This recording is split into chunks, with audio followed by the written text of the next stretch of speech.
और last topic ना, इसको बोलते हैं, एक लाइन में डायरेक्ट बोल सकते हैं, पाइथागोरस प्रमेय। और पाइथागोरस प्रमेय जानते हो, किसी एक भुजा का वर्ग यानी कि कर्ण का वर्ग बराबर लंब का वर्ग प्लस आधार का वर्ग, जानते हैं इतना। वही पाइथागोरस प्रमेय इस बार हमें सिद्ध करके बताना है। पाइथागोरस प्रमेय दिया किसने था? पाइथागोरस थे, पाइथागोरस ने दिया था। लेकिन अगर गूगल पर जाकर सर्च करोगे ना, पाइथागोरस प्रमेय किसने दिया, तो बताएगा पाइथागोरस ने। पाइथागोरस ने दिया, गणितज्ञ। लेकिन पाइथागोरस प्रमेय पाइथागोरस से पहले किसने दिया, तो बताएगा बौधायन ने। ये है। फिलहाल अपने प्रमेय पर आते हैं। देखो पाइथागोरस प्रमेय सब लोग जानते हैं, कर्ण का वर्ग बराबर लंब का वर्ग प्लस आधार का वर्ग। लेकिन वो आया कहां से, निकलता कैसे, उसको इसमें निकालेंगे। पाइथागोरस प्रमेय देखो यहां लिख दिया हूं। अब क्वेश्चन कैसे आएगा, डायरेक्ट हमें बोल सकता है पाइथागोरस प्रमेय लिखिए और सिद्ध कीजिए, या तो पाइथागोरस प्रमेय सिद्ध कीजिए। ठीक, तो हमें सबसे पहले इसका कथन बताना पड़ेगा पाइथागोरस प्रमेय का, फिर व्युत्पत्ति जैसे करते हैं वो वाला। ये समझ आया। और अगर पाइथागोरस प्रमेय ये नहीं देता, डायरेक्ट ये कथन छाप देता है, तो डायरेक्ट उत्पत्ति कर सकते हैं। और पाइथागोरस प्रमेय यदि लिखा तो क्या देगा, एक समकोण त्रिभुज में कर्ण का वर्ग शेष दो भुजाओं के वर्ग के बराबर होता है। यही जानते हैं, क्या बोला है, कर्ण का वर्ग बराबर जानते हैं लंब का वर्ग प्लस आधार का वर्ग। तो वही दो भुजा तो अलग बना क्या, तो शेष भुजा मतलब लंब का वर्ग और आधार का वर्ग। वही आया समझ में। पाइथागोरस प्रमेय क्या हुआ, शेष कर्ण का वर्ग, किसी त्रिभुज में कर्ण का वर्ग शेष दो भुजाओं के वर्ग के योग के बराबर होगा, वर्ग के योग के बराबर होगा। पूरे लाइन में अगर इसको एक ही लाइन में हम लोग इक्वेशन के रूप में ये डेफिनेशन करें तो क्या होगा, कर्ण का वर्ग बराबर लंब का वर्ग प्लस आधार का वर्ग। समझ आया ना। पाइथागोरस प्रमेय देगा तो पूरा इसको लिखना पड़ेगा ना। अब उत्पत्ति करते हैं। हमें तो दिया है क्या दिया है, एक त्रिभुज ए बी सी, क्योंकि साफ साफ बोला है एक समकोण त्रिभुज। क्या बोला है, समकोण त्रिभुज एबीसी में। तो समकोण कहां पर बना है, ध्यान दो इस पर, बी पर। हमने सिर्फ चित्र को इस रूप में ना बनाकर इस रूप में पलट दिया है, जैसे कल बताया था क्वेश्चन नंबर 7 में। समझ आया। तो क्या बनेगा, कोण बी बराबर 90 डिग्री। ये समझ में आया ना, कहां से आया। अब हम क्या करेंगे इस पर रचना। देखो एबीसी हमने सिर्फ त्रिभुज माना था जिसमें बी बराबर कितना डिग्री, 90 डिग्री। लेकिन ये बीडी के बारे में तो कुछ नहीं बोला है, क्वेश्चन में हमें बोला है क्या बीडी है करके, नहीं बोला है। तो क्या करेंगे, रचना में क्या किए बताओ, बीडी लंब डाले किस पर, एसी पर। बी डी किस पर लंब है, ए सी पर। यहां तक समझ में आया। ये समझ में आना, क्या किए, बी डी लंब डाले हैं किस पर, ए सी पर। ये लंब डालने वाला तो किस्सा समझ में आ चुका होगा। अब देखो ए बी सी, बी में कितना डिग्री बना है, 90 डिग्री। कोण बी बराबर कितना डिग्री, 90 डिग्री, एक निकला। और ए डी बी इस पर कितना डिग्री बना, 90 डिग्री। क्योंकि लंब डालते हैं तो लंब कितना डिग्री बनता है, 90 डिग्री बनेगा ना यहां पर। तो ये भी 90 डिग्री। तो हम क्या बोल सकते हैं, ये वाला कोण जो बी पर कोण बने, अब ये मत ले देना ना, ये 90 डिग्री नहीं होगा। 90 डिग्री कौन होगा, ए बी सी। यहां लिख देता हूं डायरेक्ट पूरा, ए बी और सी। ये कितना डिग्री दिख रहा है, 90 डिग्री। ए बी सी ये पूरा कोण 90 डिग्री का। और यहां पर ए डी बी ये वाला कोण क्या है, 90 डिग्री। तो दो कोण मिला कि नहीं मिला, एक कोण हमें बी मिला और एक कोण डी मिला। तो क्या बता सकते हैं, कोण बी बराबर कोण डी बराबर 90 डिग्री है। अब दो कोण मिल गया, मतलब क्या बता सकते हैं, कोण इसको ऐसे कर देना सीधा, दो कोण मिल गया तो त्रिभुज बता सकते हैं ए डी बी किसके समरूप होगा, ए बी सी के। क्यों समरूप हुआ, हमने सिद्ध कर दिया, कोण समरूपता प्रमेय। समझ में आया ना, कल बता दिया था इसको। और कोण समरूपता प्रमेय से, इसको हम लोग 9th क्लास में पढ़ के आए हैं और 10th में है, लेकिन सिलेबस में नहीं है इसलिए मैं ज्यादा नहीं पढ़ा रहा हूं इसको। कोण कोण समरूपता प्रमेय से हमने क्या कर दिया सिद्ध, एडीबी और एबीसी क्या है, एक दूसरे के समरूप है। कैसे हुआ, यहां से पता चल गया, क्योंकि दो कोण सिद्ध कर दिए एक समान है करके, तो दो कोण सिद्ध है, मतलब कोण कोण समरूपता प्रमेय से बता सकते हैं ये दोनों त्रिभुज क्या है, ये छोटा वाला त्रिभुज और ये पूरा बड़ा त्रिभुज समरूपता प्रमेय से एक दूसरे के समरूप है। यहां तक क्लियर हुआ कि नहीं हुआ। अब जानते हैं समरूप की संगत भुजाएं क्या होती है, अनुपातिक होती है, और अनुपातिक भुजाएं क्या होती है, बराबर होगी। समरूप त्रिभुज की अनुपातिक भुजाएं क्या होती है, बराबर। तो करें यहां से, इसको दो चित्र में अब डिवाइड करो। देखो दोनों चित्र को मैं अलग अलग निकाल देता हूं, उस पर समझ में आ जाएगा। छोटा सा ऐसे बना देता हूं, यहां क्या है C, यहां A और यहां B है। एक त्रिभुज लिए हमने ABC, देखो ABC बना दिया। एक त्रिभुज क्या है, ADB, ADB है, और ADB कहां पर बना है, ये लाइन, ये लो, ये D, ये A और ये B है कि नहीं है।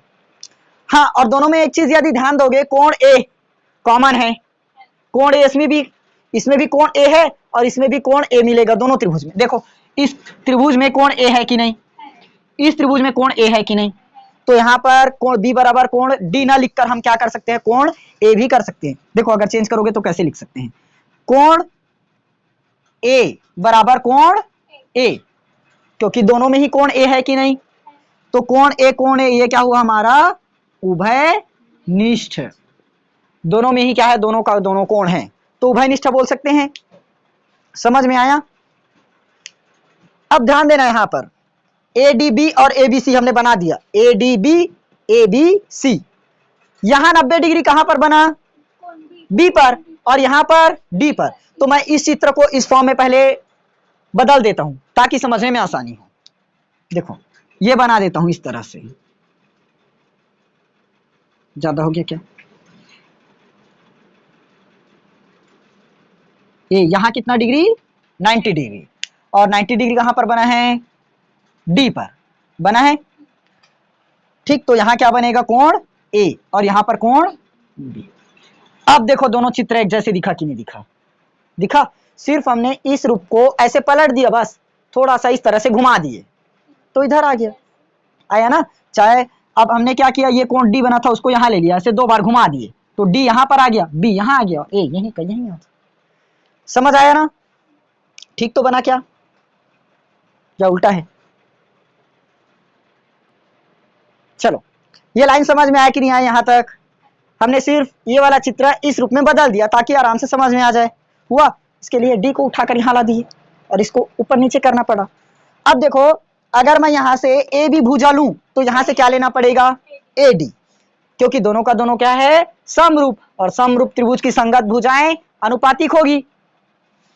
तो अगर मैं यहां से AD लेता हूं, A से D, तो ऊपर वाले, अच्छा इसको मिटा देता हूं, यहां एकदम ज्यादा नीचे हो जाएगा, यहां समझते हैं, आ जाएगा ना। AD के बटे में क्या रखना पड़ेगा, AB, AD के बटे में AB। तो अब ये वाला त्रिभुज से पहले लिए तो इसी त्रिभुज से पहले ले लेते हैं, ADB, ये हमारा दूसरा त्रिभुज था ना, छोटा वाला त्रिभुज, तो इसमें से लिए AD लिए तो नीचे में AB आया।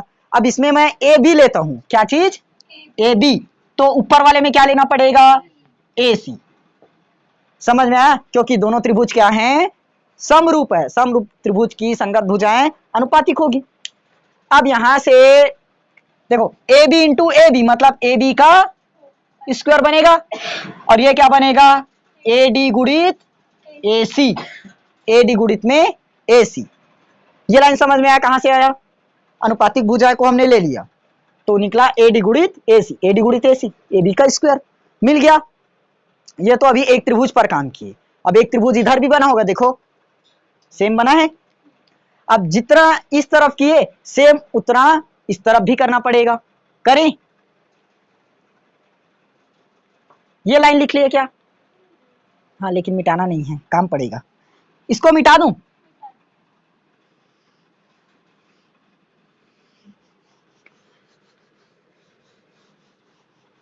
चलो अभी हमने ADB और ABC लिया था सेम। अब क्या करेंगे, इस तरफ भी करेंगे। ये लो, ये हमारी कौन सी त्रिभुज है, यहाँ पर बी, यहाँ ए, यहाँ सी, ये मिला। और पिछली बार ए डी बी लिए थे, इस बार क्या करेंगे, बी डी सी ले लेंगे। ये लो, ये डी, ये सी और ये बी।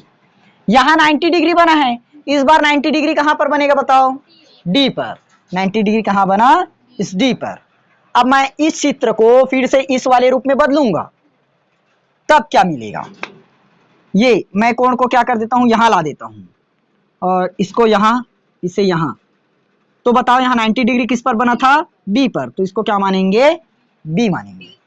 अरे डी था क्या, हाँ ये डी है ना, डी पर बना है। ये लो आ गया डी। अब बताओ ए और सी कौन सा होगा, जल्दी बताओ। चलो दोनों चित्र सेम, जो पहले चित्र बनाया था ना उसी में है। अब इस पर समझ कर देखना, यहां पर ये वाला त्रिभुज लिए थे, छोटा वाला त्रिभुज, और एक पूरा बड़ा त्रिभुज लिए ए बी सी। अब क्या करेंगे, ये त्रिभुज लेंगे और एक पूरा बड़ा त्रिभुज, यानी कि ये पूरा होल हिस्सा, ठीक। तो अब कौन सा त्रिभुज दिखेगा अपने को, एक त्रिभुज ए बी सी और एक त्रिभुज B D C, A D C और नहीं BDC। क्या था ये, बी डी सी। ये लो बी डी सी और A B C, A B C, ये क्या होगा, समरूप। अब समरूप क्यों हुआ उसको सिद्ध करते हैं, देखो। चलो देखो, इसके चक्कर में मैं भटक गया था, समझो। ए बी सी कितना डिग्री बना है, कोण बी पर कितना डिग्री, 90 डिग्री बना। और यहां पर बी डी सी, इस जगह पर 90 डिग्री, कौन सा है, बी डी सी बराबर 90 डिग्री बना। अब दोनों में कौन सा कोण जो है कॉमन होगा, कोण सी कॉमन। देखो अगर मैं ए बी सी ये वाला त्रिभुज देखता हूं, ए बी और सी, इस पर सी आया कि नहीं आया, आया।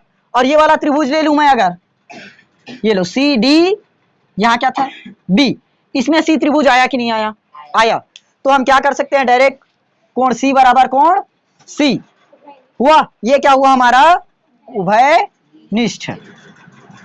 तो फिर से लगा देंगे, क्या लगेगा अब, ए बी सी समरूप होगा किसके, बी डी सी के। क्यों समरूप हुआ, कोण कोण समरूपता प्रमेय। एक कोण हमने 90 डिग्री सिद्ध किया, दोनों में है, एक यहां पर 90 डिग्री है और एक यहां 90 डिग्री है। पहला कोण मिला 90 डिग्री, दूसरा कोण क्या मिला, कोण सी, दोनों में है, तो उभयनिष्ठ दो कोण आया, कोण डी बी इस पर है और एक क्या मिला, कोण सी। तो कोण कोण समरूपता प्रमेय से बराबर कर दिए ना, तो क्या मिला, कोण कोण समरूपता प्रमेय से। वापिस वही लिखना था, नहीं लिखोगे तब भी चलेगा, एक बार बस बताना रहेगा। क्लियर हुआ, चलो। अब जैसे इसको बनाए हैं सेम वैसे इधर भी कर देते हैं, डबल चित्र मत बनाओ, जैसे एक टाइम तो समझा रहा था। हाँ देखो, ए डी बटे हमने क्या लिया था, ए बी लिया था, ए डी बटे में ए बी। तो इस बार ए डी की जगह क्या लेंगे, सी डी भुजा दिख रही है इस लाइन में, तो सी डी बटे में ए बी लिए थे, ये वाला भुजा। अब बी सी भुजा क्या होगा, बी सी भुजा हुआ। इधर हमने लिया था ए बी भुजा, तो इस बार बी सी भुजा, बी सी। नीचे में क्या था, ए सी, ए से सी, तो इसमें भी क्या रहेगा, पूरा ए से सी। ये समझ में आना, ऊपर वाले को देखकर डायरेक्ट नीचे वाला लिख सकते हो, दोबारा चित्र ना बनाकर। आया समझ। अब फिर से करेंगे, बी सी गुणित बी सी मतलब बी सी का स्क्वायर आ गया, सी डी गुणित ए सी मतलब सी डी गुणित ए सी ही रहेगा। ये लो सी डी गुणित ए सी, ठीक। ऐसे करो, इसको इक्वेशन नंबर फर्स्ट मान दो और इसको इक्वेशन नंबर सेकंड मानो, हुआ। और समझाऊं, देखो एबीसी अपने को दिया है, कोण बी बराबर 90 डिग्री पता है क्वेश्चन से। हमने क्या किया, बी डी एक लंब डाल दिया किस पर, ए सी पर। यहां तक क्लियर। अब देखो दो जगह पर 90 डिग्री मिलेगा, एक बी पर 90 डिग्री मिला और एक इधर डी वाले में 90 डिग्री मिला, तो हम उस तरफ का कोण ना लेकर इस तरफ का कोण लिए, आया। तो बी बराबर 90 डिग्री और डी बराबर भी 90 डिग्री, देखो है। अब ये वाला त्रिभुज हम लोग ले रहे हैं और बड़े वाले में भी यही है, तो दोनों में कौन सा कोण आया, कोण ए।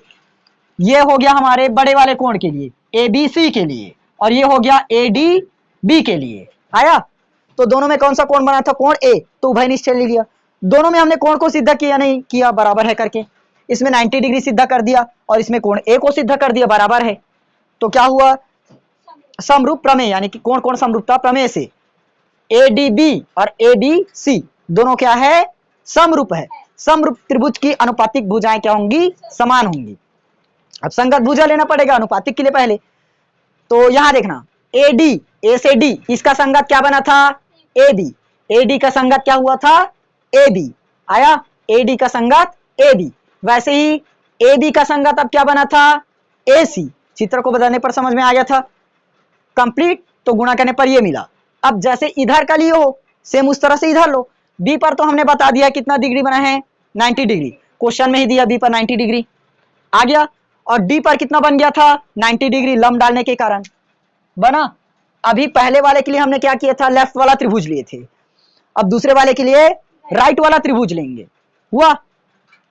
तो यहां पर भी देखो, एक त्रिभुज इधर से लिए, ये हमारे छोटे वाले त्रिभुज के लिए, यानी कि जो ये त्रिभुज है वो डी सी डी और बी के लिए ये कोण बना, और ए बी सी के लिए ये वाला कोण ले लो। देखो दोनों में कोण सी है कि नहीं, अगर ये वाले त्रिभुज में निकाले तो कोण सी यहां दिखा, और ये डी बिंदु ना, और बड़े वाले त्रिभुज में निकाले तब ये सी बिंदु, और यहाँ ए और यहाँ बी है कि नहीं, दोनों में सी है, तो दोनों में क्या हुआ, कोण सी उभयनिष्ठ हुआ। फिर से हमने सिद्ध कर दिया कोण कोण समरूपता प्रमेय लगाए करके। तो इस बार क्या हुआ था, देखो पिछली बार हमने लिया था ए डी, तो इस बार क्या लिए, सी डी।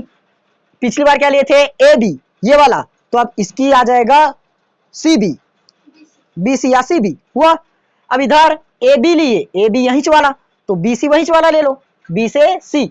और बी सी के लिए जैसे ए बी के लिए संगत क्या हुआ था, ए सी, वैसे बी सी के लिए अब संगत क्या होगा, ए सी, आया।